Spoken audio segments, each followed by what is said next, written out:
अस्सलाम वालेकुम, आप देख रहे हो अपना व्लॉग टीवी और मैं हूं नबी बख्श। तो उम्मीद करता हूं कि अल्लाह के फजल और करम से बिल्कुल ठीक ठाक और खैर खैरियत से होंगे। तो दोस्तों, आज का ये व्लॉग बहुत ही इंटरेस्ट होने वाला है, इसलिए कि ये जो लड़का मेरे साथ खड़ा है, ये जो पानी की मटकी पड़ी है इधर, ये इसमें 25 किलो वज़न है और ये अपने दांतों से उठाएंगे। तो इंशाल्लाह ये वीडियो आपको बहुत पसंद आई होगी।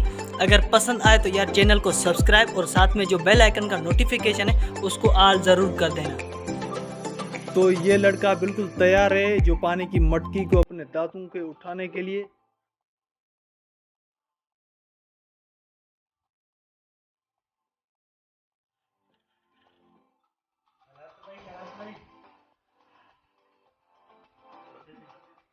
माशाल्लाह माशाल्लाह, अल्लाह इसने पानी की मटकी जो 25 किलो वजन था वो बिल्कुल उठा लिया है। माशाल्लाह, वेल डन भाई, अल्लाह आपको सलामत रखे। माशाल्लाह माशाल्लाह, अल्लाह हाफिज़।